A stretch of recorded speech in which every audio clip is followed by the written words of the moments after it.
fresh out the box. Fresh California plums. Welcome to another episode of Fresh Film Fridays, the podcast where two dudes pick the newest films streaming or in theaters and discuss them.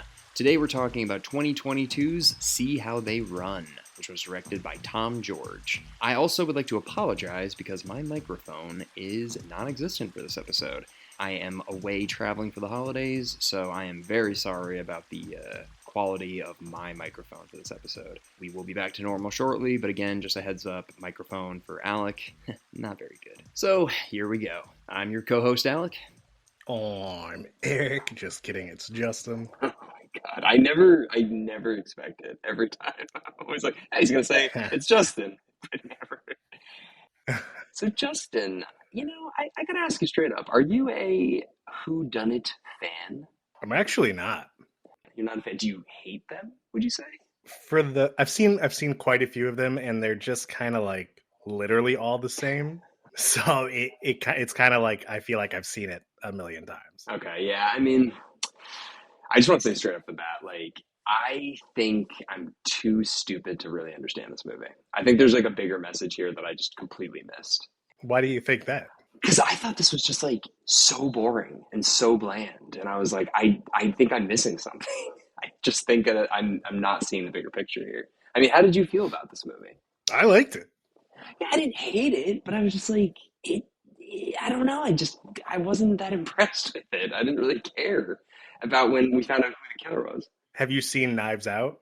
No. So I haven't seen like any of, there's like a resurgence of this. There's like the Murder on the Orient Express, Knives Out, Glass Onion, this. Like there's so many. I haven't seen any of them. Yeah, so the Murder on the Orient Express is with, I always forget that main dude's name. Johnny Depp's in it, isn't it? I don't know, but there's two of them because I think they're books or something, or there's a series of them. Yeah. Yeah, so I saw the first one. It was pretty good. Second one was kind of meh. And then everybody was super pumped for Knives Out, right? Like, all-star cast. You got Anna de Armas, you got Chris Evans, you got Daniel Craig, Jamie Lee Curtis. And dude, I couldn't get into it. I was like, it was just kind of boring for me, kind of like how you're describing this. And then this one, which I was talking to Nomads of Fantasy about, another podcast, and everyone's comparing it to Knives Out, which I didn't like. And I was like, maybe I'll feel the same way about this. And I actually like this one more for a few reasons that we can get into. Yeah, I don't know anything about Knives Out. I just think that you're biased because Rian Johnson directed it and you don't like him. So that's probably why you don't like Knives Out. But wait, right? Rian Johnson directed Knives Out? Oh, sure. Oh, no, I swear to God. I didn't know that he directed. Give me a fucking break. Yes. I swear to God. Yes, he directed Knives Out. I didn't know that. Sure. Okay, anyways. So yeah, he directed Knives Out, and then I know Glass Onion or whatever is out right now. He directed that too. Okay, so I didn't even know this movie came out. I knew nothing about it. And then I saw that it was a short movie. I read a little bit about it, and I was like, okay, you know what? Maybe it'll be fun. Maybe it'll be fun to go into a movie knowing absolutely nothing about it. It's very short. It's in, out. It's a mystery. When it was over, I was like, I don't think I can do mystery movies. They're not long enough for me to care about the characters. So when the reveal ultimately happens, I just don't really care. Okay. Well, maybe you'd like Knives Out then because it's 2 hours and 10 minutes. So. Well, you know what it is, man? I think I like TV shows where it's a mystery, where it's like, oh, we like Lost or whatever, or Twin Peaks, like where week to week you're like, they're piecing together the mystery. We learn so much about each individual character, like their motives. We're like, I don't know who did it, but I cannot wait to find out. You talk about it with your friends week to week. This is like, I barely fucking know any of these people. Like, why do I care? You know what I mean? I don't know, man. So let me tell you some of the reasons I like it. First of all, Sam Rockwell. He was in Jojo Rabbit, right? He was like the lead Nazi dude. Okay. Right? Do you remember that? I never saw that movie. No. Jojo Rabbit? I did not see Jojo Rabbit. What? I'm sorry. I don't know. What? Dude, it's hilarious. Okay. Anyway, you're fucking up. Anyway, Sam Rockwell. Every time this dude is in a movie, I find him funny. So I had a pretty good feeling about it. Also, like 1950s era is pretty cool. Like old-timey movies, and dude, pretty stacked cast too. You got Adrian Brody. I feel like I haven't seen him in forever. Yeah, where the hell's he been? Yeah, he's like randomly in shit. One of the funniest things I found about this movie, which I'm probably going to be the only person that found it this funny, when all three of the the cop people were talking, and when they were like doing their formal introductions or goodbyes, and they were like inspector, and they were like commissioner, constable, and then they kept doing that over and over again. Yeah, I loved it. I loved it, dude. very British. I fucking ate it up. And I like the really dry humor that Sam had with the constable trainee. Hmm. Like when she caught him in the bar and he was like, I was looking for somebody, and clearly he's just getting drunk on the job. Like it was so funny. And I don't know how to say her name. Saoirse Ronan? I think it's Sarosha, I think. Soros. I thought she was really funny, and she played a good like nervous new female cop at a time where females weren't really cops, and she was just bugging the shit out of Sam, and you could tell he just wanted to get drunk all day and like not work. Yeah, like the acting was really good. Like the acting was fantastic. All of the people in it, you're right, stacked cast, and that made it fun. This is not a bad movie. I'm sorry, I jumped into it pretty negatively. It has a lot of redeemable qualities, but I just kind of thought it was a little boring. I don't know. Yeah, you jumped in super negatively. You're like, after this podcast, I'm writing HBO. It should be removed from the streaming platform. Like, No, I just kind of I was just like, I don't fucking care. And by the time we got to the ending, and it's like, okay, so we're at Agatha Christie's house, who wrote what the play is based off of, and then it became super meta, where it's like, actually, we're talking to the audience of this film now. So it goes from like a book to theater to a movie to reality. So like that was kind of cool, the ending. But I don't know, I just didn't care. I didn't care. yeah, again, also, I'm terrible at figuring out like who the murderer is and shit. So I had no clue who it could be, and I think most people probably didn't because it was so obscure, Yeah. like the waiter dude. But the movie kind of made me believe, for when they were doing that chase scene, that Sam was the bad guy because he had the same like hat and overcoat thing. But then after like the third corner that he like got around and the camera clearly wasn't showing his face, I was like, okay, that's too easy. It's not him. That would have been weird if it was Sam Rockwell. I know they do set it up where it's like, yeah, you see like the silhouette or whatever, and then it's like, oh, his wife, like his homely, boring wife or whatever. Like they do allude to that, but they do that with everybody basically. Yeah, and I found it funny how easily the commissioner believed the constable. She was like, it has to be him, like his ex-wife has dark hair and glasses, and he's like, well, it looks like you're going to jail. Yeah, I know. Like, yeah, I mean, I don't know if they were like making fun of old British police work or whatever, where it's just like, wait, you don't have guns? It's like, how did the people stop? And he's just like, we just asked them to stop in the name of the law. It's just like, what? It's like, and that works? Like, that was fun. I like seeing the American, like the brash, obnoxious American guy, like, going over to England, and they're all like, they get in that fight. I don't know. It was fine. It was fine. Yeah, it was okay. Like I didn't even know this came out either when people were talking about it. I kept seeing multiple people talk about it, and I'm like, is this an old movie that I missed? Because this came in theaters too, and Yeah. usually I'm pretty good about movies. Like I'm checking all the social media platforms, and every now and then I'll go onto the movie theater's website. This completely slipped by my radar. Yeah, same thing. Never even heard of this. And like most of these actors I recognize, at least the top like 5 build people. Yeah, it was weird. Just went totally under the radar. Even the director doesn't have a Wikipedia, so we can't even look up any other movies that he's done. It's just weird, dude. And also, Yeah. why did they choose Sam Rockwell to do a British accent? I didn't think it was bad, but it was just, Why not? I don't know. You don't really see that a lot nowadays. It's usually the other way around. Oh, I know. Is it because he's taking a UK actor spot? Is that? All right, everybody. No, I just think it's a little interesting though, because like, remember like the 90s when like Keanu Reeves was doing a British accent? They're like, all right, this is bad. We got to stop this. So then like they started just going with British people, but now British and Australian and all that, they're coming over here and they're taking some real jobs, dude. Like, the guy that played MLK in Selma was like British, And you're like, I don't know if this should have gone to him. Anyways, we're derailing a bit here. Yeah, dude, I actually meant to tell you, speaking about actors who are doing American voices or whatever, when we did Christmas Bloody Christmas, Robbie, the metal dude, he's actually Australian. And we had that talk about there's so much like Hollywood production in America that gets displayed around the world that like people in the UK, Australia, whatever, see all of our movies and shows, so it's easy to like imitate their accents. But like, it's really, really hard for an American person to do like a really solid Australian or British accent. Like, you got to be a good actor. And that dude, I didn't know he was Australian. And then he spoke with an Australian accent in the movie when he was like saying something funny. And I'm like, is that how he really sounds? I'm like, what? Like, what the hell's going on here? Yeah, that was something that stood out to me because I think everybody else is actually British. I'm like almost fairly certain. Yeah, he is too.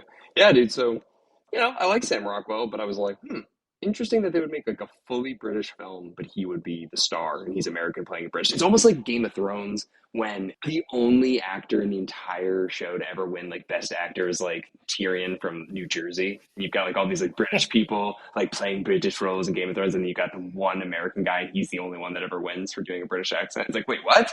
How's that happening? They're like, and the award for most successful person coming from an unfortunate place, the person from New Jersey. No, but I'm sorry, I explained that wrong. But like Peter Dinklage, I think is the only actor in Game of Thrones to ever win like Best Actor at the Emmys or anything like that. And it's funny that he's the only one putting an accent on, because everybody else is British except for him. Well, I mean, that was the first thing I ever saw him in, so I thought that's how he talked. No, he's like, hey, let's get a hoagie. That's what he sounds like normally. He's like, come on, let's go see a Devils game and get a hoagie. That's what Peter Dinklage normally sounds like. Okay, anyway, getting back. Also, I know this is like really just dry humor, but I found it hilarious when Sam Rockwell was in the car with the constable, and he was literally, as he was getting ready to take a nap, telling her what he wanted her to do, which would buy him probably 30 minutes. He's like slouching in his chair, putting his hat over his head, getting ready to sleep. And then she's like, oh, I already did that. And you could just tell he was just like, God damn it. Well, I did chuckle at that one scene where he's just like, do you write everything in that book? And he's just like, no, just the important things and, things that I see everywhere. He's like, so everything. It's like, yeah, everything. Yeah, I do. So, there's cute little moments. I don't know. It's fine. But I think this is real though, dude. Like, that's what I thought was cool about this movie. It's like The Mousetrap, which is the play that they're performing at this, where this murder happens or whatever. That's the longest running continuous play in history. Did you know about it?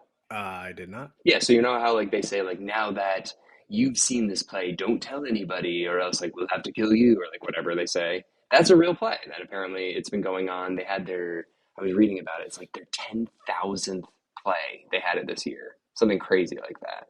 So it's just like, no, way more than that. 25,000th performance. That's so crazy. Is it, how many times though, can you see it? I mean, if you've seen it once or twice, you obviously know how it's going to end. Oh yeah. It's a one and done thing. So who are all these new people that haven't seen it? Okay, so here we go. So as of 2022, the play has been seen by 10 million people. So I don't know. There's a lot of people that can still see the motherfucking play then. That's true. So it was cool. So the play is kind of talking to the audience at the end. They're like, don't ruin this for anybody else. Then the movie says to us, don't ruin it for anybody else. So you broke that rule, Justin. So Sam Rockwell's going to come kill you now. But, we weren't supposed to ruin it. So that was kind of fun. It was like multi-layered. But I feel like if I was an Agatha Christie fan, I feel like I'd get this more. I'd be more into it. But I don't know anything about Agatha Christie. So kind of left in the dark. I've only read one book by her, and it was really good. I was extremely surprised. Did you look up any financials? No, it did bad though, didn't it? Did not do well. So the budget, an estimated $40 million, which I was trying to think of where that budget went to, and I'm guessing it was the actors because they're no, it's a period piece. It went all to the cars and the costumes and $40 million though. Yeah, $40 million. I mean, Sam Rockwell's like a pretty big actor. I don't know. I mean, he's not like a household name. Guess what the worldwide gross was? 20 million? A little less than 22.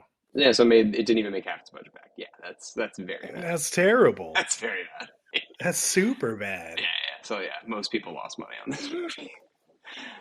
I just don't understand how that's happening in 2022. Like, how are movies how are you not even breaking even? Who's this movie for? Who's the demographic that they made this movie for, do you think? People who are fans of the actors, specific actors, like Sam Rockwell drew me in. If you like comedies / mysteries, I think the problem was like maybe the marketing. Like I didn't even know it was available to watch, and when I did know, it was for free on HBO. Yeah, literally when you said like watch this, I was thinking is like see Spot run too. Like, is this what is this? See how they run? It's like, see how Spots run. No, yeah, I knew nothing about this. I watched it on an airplane yesterday, which was probably not the best place to watch it. That's the thing. I don't really know who's really going to watch this. It seems like Knives Out and Glass Onion are the more popular choices if you want to watch like a British. Are those British Knives Out? I don't know. You just watched it, didn't you? Yeah, what do you mean? Is it British? Or like, are most of the people British, or does it take place in England? No, they're just like normal people. British people are normal people. You did like us. They're like us. Okay, it's America. I thought what's his face? I thought James Bond was in that movie. Yeah, but he's an actor, man. He just changes how he talks it out. They're like talk like an American. I don't know, dude. I actually don't remember what accent he used because I saw it when it came out, which was 2019. And again, dude, I'm looking at this right now. It did significantly better, dude. Yeah. And holy shit, yeah, dude. yeah, the budget for that was again 40 million, same exact budget, and they worldwide grossed over 312 million. Yeah, That's insane. So when I look at the poster for that, like I'm looking at the Knives Out poster versus this one, neither of them really look that interesting. Is it just I didn't see the trailer? Maybe that's it. I don't know. Yeah, I saw the Knives Out trailer. I did not see How They Run. So the trailer was, I remember it being cool. Like I was like, damn, I can't wait to see this movie. And again, dude, they have so many like almost everybody's super famous in Knives Out. Yeah.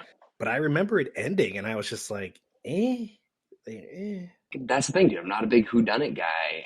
I like mystery. I do. Like, dude, Chinatown's like one of my favorite movies. I love that kind of. I like the police work. So, well, this is police work. I don't know, dude. I don't know. Well, then, did you say you didn't see Murder on the Orient? No, I never did. You'd probably like that though, because it's literally about this British detective intensely figuring out, like interrogating everyone, kind of like playing like a clue, like it was you did it with like that lamp, and then you ran down the hallway, like literally playing out the murder. Yeah. The first one was really good. Yeah, no, I'll have to check it out. That's the thing. Again, I said it earlier in the beginning. It's like if it's a TV show mystery where week to week you can have discussions with people and you're like, no, dude, did you pay attention to that one scene? He said this thing, and you think one character did it, another person thinks another character did it, and you can actually like get into conversations about it. I'm more into that. This was hard for me to really care. Again, it's just too short. I don't care about these characters. I've never personally been into kind of like mystery movies. I mean, I like cop detective movies where they're like solving a crime of some sort and there's like action and shit. Yeah. But I feel like you mentioned in the beginning, these types of movies, See How They Run, Glass Onion, Murder on the Orient, they all just kind of like popped out of nowhere. Yeah. And I don't know why. It's a weird thing. Like, it's kind of like when you see like a McDonald's across the street from a Burger King, you're like, why would they put that right there? It's the same concept where like 8 mystery movies will pop up all within the same like couple years. Well, yeah, it's exactly like when Mad Men came out, then you see like Pan Am and Playboy Club and like all once one thing takes off, then yeah, there's so many imitators. That's always the way it is, especially in the entertainment industry.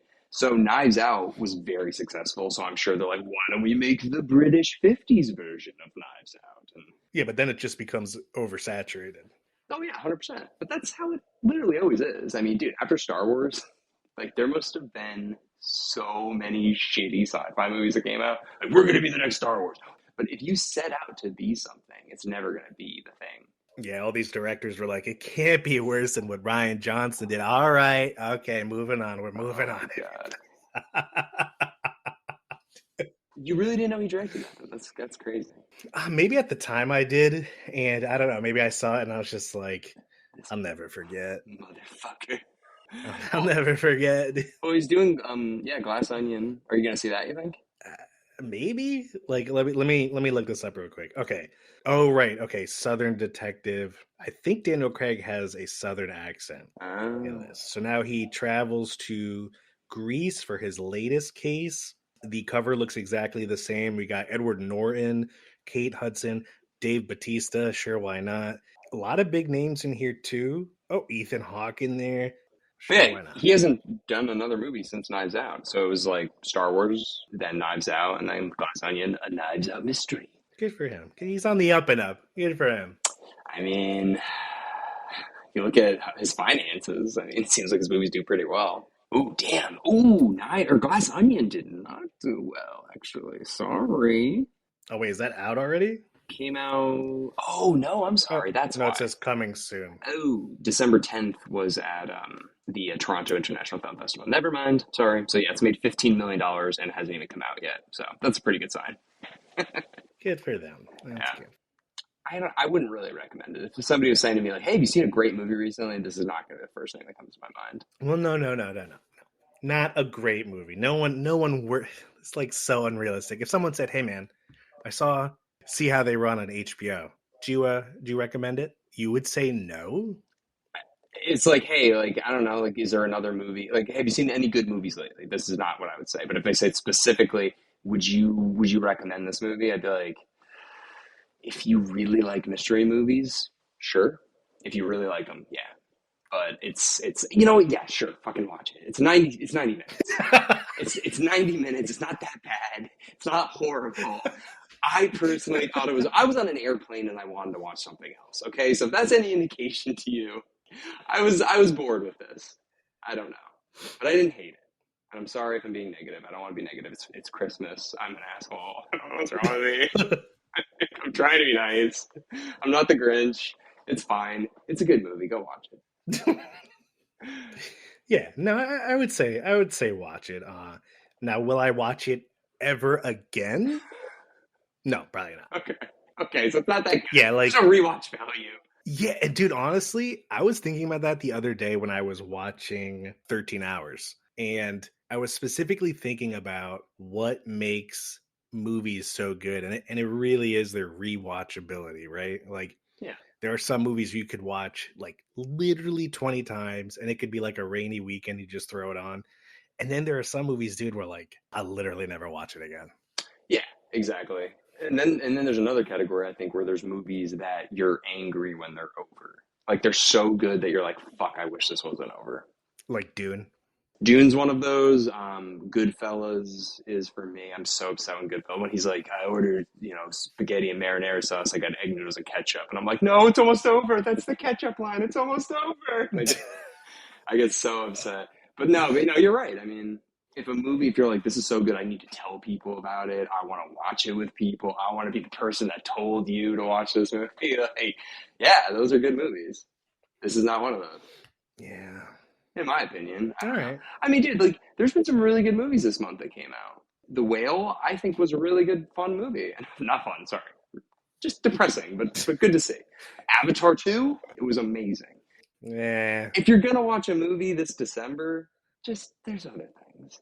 What would you give this? How about that? Why don't we go there? Well, this got a 6.5 out of 10. Mm-hmm. I would say 6.5 is pretty fair. Okay.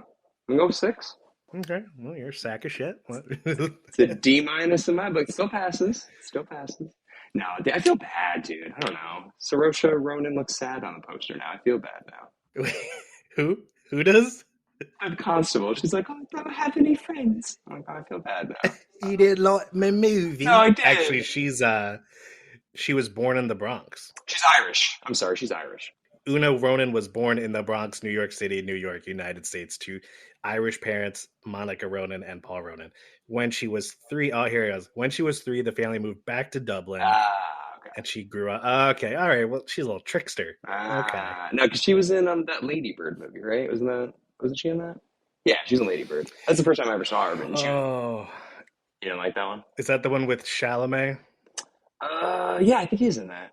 I think it was like one of his first movies.